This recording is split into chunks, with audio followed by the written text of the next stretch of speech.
Ezequiel 36, versículo 25 em diante. Essa passagem, quando eu vou procurando, eu vou só dar um contexto da passagem. É uma promessa de Deus ao povo de Israel, mas a gente enxerga aqui também elementos do batismo, mostrando que desde aquele tempo, Deus já falava que iria restaurar, ele fala sobre as águas, fala sobre colocar um espírito novo, fala sobre restaurar não só a casa de Israel, mas é uma restauração que ele já mostra que vai ser uma restauração do Espírito Santo. Amém? Os irmãos encontraram? Então aspergirei água pura sobre vós, e ficareis purificados de toda a vossa imundícias, e de todos os vossos ídolos vos purificarei, e dar-vos-ei um coração novo, e porei dentro de vós um espírito novo, e tirarei da vossa carne o coração de pedra, e vos darei um coração de carne. E porei dentro de vós o meu espírito, e farei que andeis nos meus estatutos, e guardeis os meus juízos, e os observeis. Aí pulando para o 31, então vos lembrarei dos vossos maus caminhos, e vossos feitos, que não foram bons, e tereis nojo em vós mesmos das vossas iniquidades, e das vossas abominações. Amém? Nessa palavra, Deus está dando como eu falei, é uma promessa de restauração para Israel.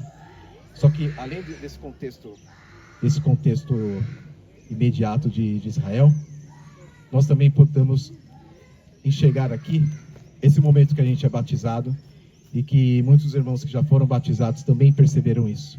A partir do momento que Deus ele joga, que nós somos submergidos nas águas, é como se estivéssemos indo para debaixo da terra e voltando. Então morreu o velho homem e voltou um novo homem, uma nova vida. E nessa passagem Deus também ele fala de algo muito importante, que está no versículo 26. E dar-vos-eis um novo coração, e porei dentro de vós um espírito novo. Tirarei da vossa carne o coração de pedra, e vos darei um coração de carne. A partir do batismo, não só do batismo, mas a partir do momento da nossa conversão, nós começamos a realmente amolecer nosso coração. Nosso coração começa a receber mais do Espírito Santo, começamos a perceber muito mais aquilo que fazíamos de errado. Tanto que no versículo 31, ele até fala: então vos lembrareis dos vossos maus caminhos e dos vossos feitos que não foram bons, e tereis nojo em vós mesmos das vossas iniquidades e das vossas abominações.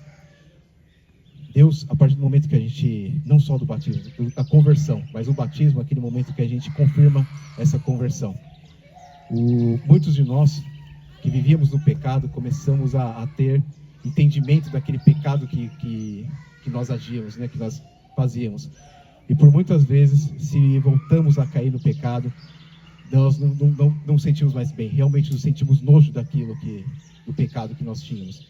Seja lá qual pecado que nós tínhamos antes do nosso batismo, da nossa conversão, Deus colocou no nosso coração. Como Ele mesmo diz: porei dentro de vós o Espírito, e farei que andeis os meus estatutos, e guardais os meus juízos, e os observeis. Porque a partir do momento que a gente conhece a palavra de Deus, que a gente tem o nosso batismo, que a gente tem nossa conversão, não tem mais como a gente ver na vida passada que tínhamos. Começamos a ter nossa mente sempre muito mais atenta às leis de Deus, à vontade de Deus, não mais a nossa própria vontade, não mais seguir a nossa carne.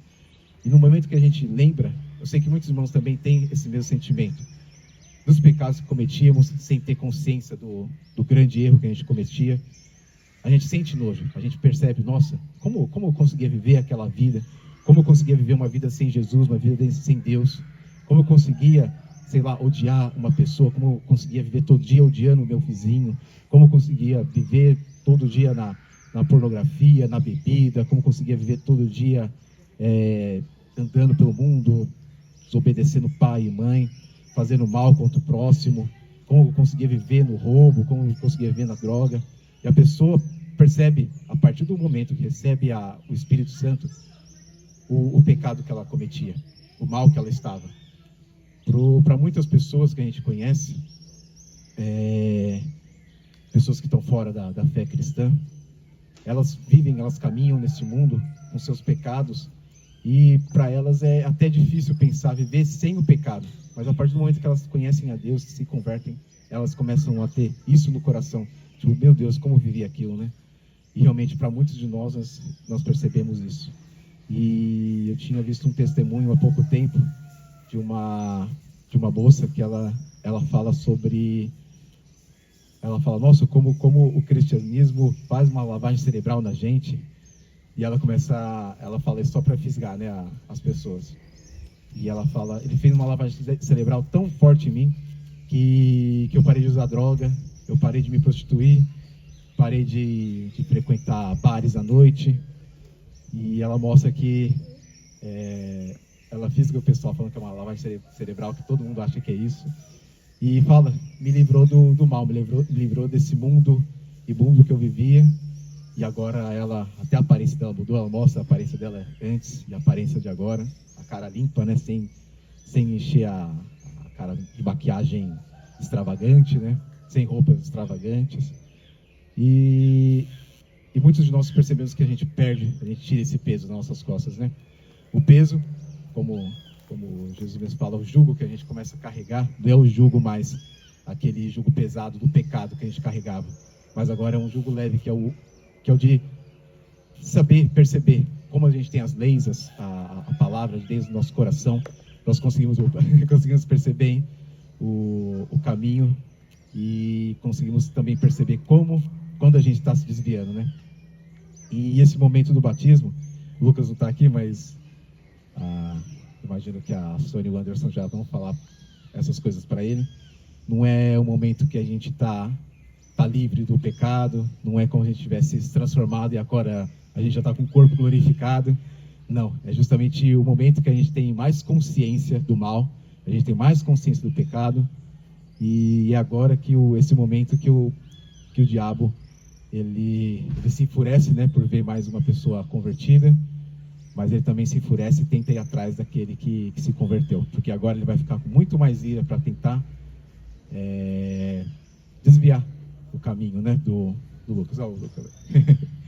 Mas, graças a Deus, o Lucas está num lar maravilhoso, com pais que são firmes na palavra, e ele mesmo agora está firme em Cristo, e Cristo vai estar sempre ao lado dele, guardando ele, protegendo ele de todo o mal, e sabemos que ele está agora trilhando um caminho muito mais certo, muito mais correto. E ele já tinha uma vida já maravilhosa, pelo testemunho que ele já dá, né? A gente já sabia que ele já estava no caminho correto. E agora, com essa confissão pública, né, da fé dele, agora ele tem essa consciência do dever dele, né? Do que ele deve ser feito, que é combater o mal, combater o pecado no coração, e começar a dar cada vez mais testemunho na própria vida da escolha que ele fez. Amém? E seja feliz agora, irmão, porque sempre foi nosso irmão, agora mais do que nunca é nosso irmão. E Deus, o céu todo se alegra pela tua escolha. Amém? Obrigado, irmãos.